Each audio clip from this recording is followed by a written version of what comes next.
اعوذ باللہ من الشیطان الرجیم بسم اللہ الرحمن الرحیم وَإِذْ أَخَذْنَا مِيثَاقَكُمْ وَرَفَعْنَا فَوْقَكُمُ الطُّورَ خُذُوا مَا آتَيْنَاكُمْ بِقُوَّةٍ وَاذْكُرُوا مَا فِيهِ لَعَلَّكُمْ تَتَّقُونَ ثُمَّ تَوَلَّيْتُمْ مِنْ بَعْدِ ذَلِكَ فَلَوْلَا فَضْلُ اللَّهِ عَلَيْكُمْ وَرَحْمَتُهُ لَكُنْتُمْ مِنَ الْخَاسِرِينَ۔ وَإِذْ اور جب اخذنا ہم نے لیا میثاقکم تم سے اقرار، ورفعنا اور ہم نے اٹھایا فوقکم تمہارے اوپر الطور کوہ طور، خذو پکڑو ما آتیناکم جو ہم نے تمہیں دیا بقوت مضبوطی سے، واذکرو اور یاد رکھو ما جو فیہ اس میں ہے، اس میں لعلکم تاکہ تم تتقون پرہیزگار بن جاؤ۔ ثم پھر تولیتم تم پھر گئے من بعد بعد ذالک اس، فلولا پس اگر نہ فضل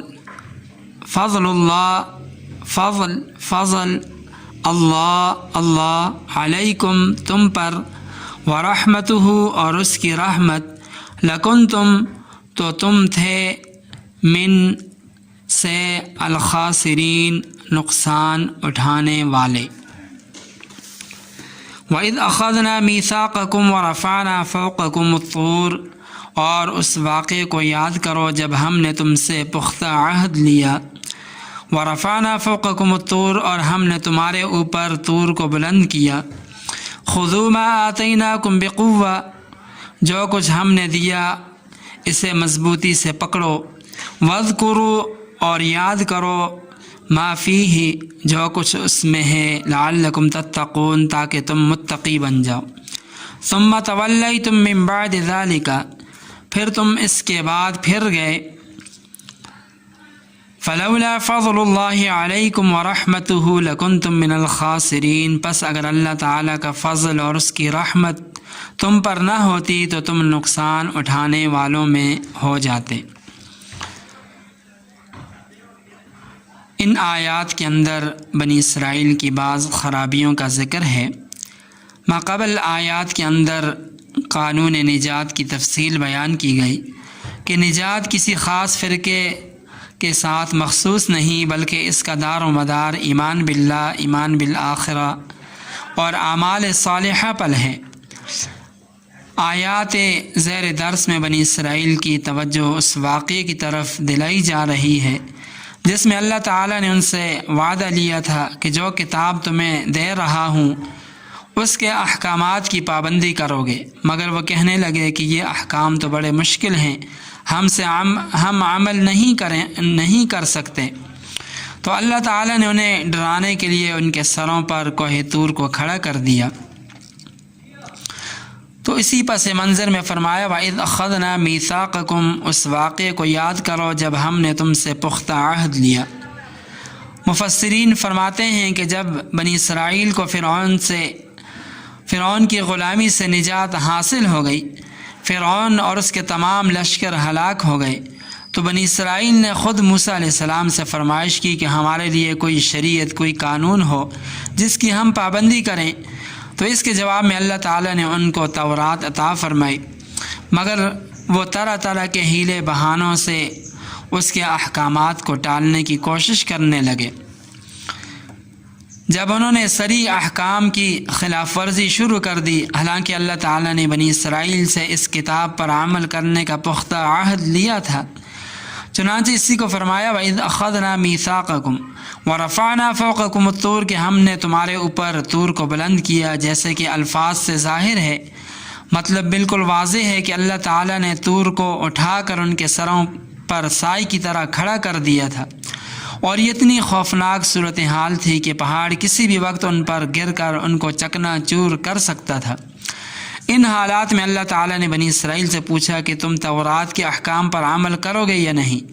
تو انہوں نے عہد کیا کہ مولا کریم ہم سے یہ مصیبت ٹال دے، ہم وعدہ کرتے ہیں کہ تیرے احکام پر، تیرے حکموں پر عمل پیرا ہوں گے۔ یہاں ایک بات سمجھنے کی ہے کہ معجزات کے جو منکرین ہیں وہ ورفانہ کی مختلف تعویلیں کرتے ہیں۔ کہتے ہیں کہ پہاڑ کو بنی اسرائیل کے سروں پر معلق نہیں کیا گیا، بلکہ بنی اسرائیل کو پہاڑ کے دامن میں اس طرح کھڑا کیا گیا تھا کہ پہاڑ کا کچھ حصہ ان پر جھکا ہوا تھا۔ حالانکہ یہ صریح غلطی ہے۔ جو رب من سلوہ دے سکتا ہے، اگر وہ پہاڑ کو اٹھا کر سروں پر معلق کر دے تو کون سی بڑی بات ہے؟ بلکہ تورات میں تو یہ تفصیل بھی آئی ہے کہ نہ صرف پہاڑ معلق ہو گیا تھا، بلکہ ساتھ دھواں اٹھ رہا تھا اور آگ کے شعلے بھی سامنے نظر آ رہے تھے۔ یہاں پر ایک اشکال ہوتا ہے کہ بنی اسرائیل کے سروں پر پہاڑ معلق کر کے عہد لینے میں یہ اشکال ہو سکتا ہے کہ یہ تو جبری عہد ہو گیا، جو کہ ٹھیک نہیں، کیونکہ اللہ تعالیٰ کا واضح ارشاد ہے لا اکراہ فی الدین، یعنی دین میں جبر نہیں، مگر یہاں پر تو جبراً عہد لیا گیا۔ تو حضرات مفسرین یہ فرماتے ہیں کہ بے شک دین میں جبر نہیں، مگر اس سے مراد یہ ہے کہ کسی کو کوئی دین اختیار کرنے پر مجبور نہیں کیا جا سکتا، خواہ اس کا دل مانے یا نہ مانے۔ کم از کم اسلام میں ایسا نہیں ہے۔ اسلام تو یہ چاہتا ہے کہ تبلیغ کی جائے، اسلام کی خوبیاں بیان کی جائیں۔ تو البتہ یہاں جبر اکراہ نہیں ہے۔ بنی اسرائیل پر پہاڑ معلق کرنے کا مقصد بھی یہی تھا کہ جو عہد ان سے لیا تھا اس کی پابندی کرو، ورنہ یہ پہاڑ تمہارے اوپر گرا دیا جائے گا۔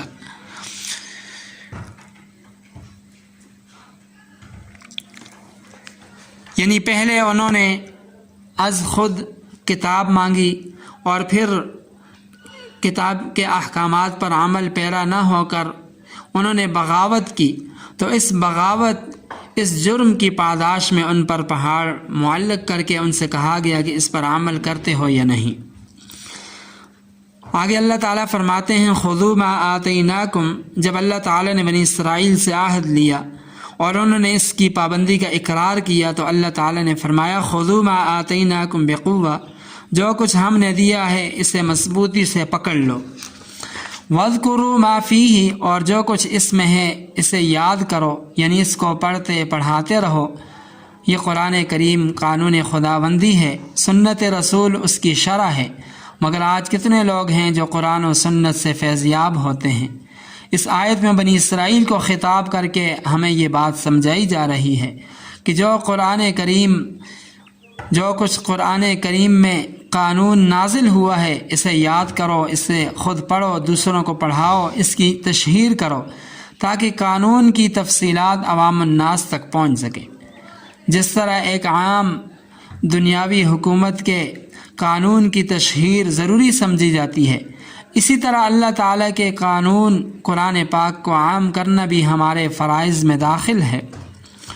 تو فرمایا جو کچھ اس کتاب میں ہے اسے یاد کرو، اور اس کا فائدہ یہ ہوگا لعلکم تتقون، تاکہ تم متقی بن جاؤ۔ اگر انسان کا عقیدہ صحیح ہو، قرآن کریم کو پڑھتا پڑھاتا رہے، فریضہ تبلیغ انجام دیتا رہے، تو متقیوں کی فہرست میں شامل ہو جائے گا۔ اور تقوی ایسی چیز ہے کہ جس کو اختیار کرنے سے شریعت کے باقی احکامات کی تعمیل انسان کے لیے آسان ہو جاتی ہے۔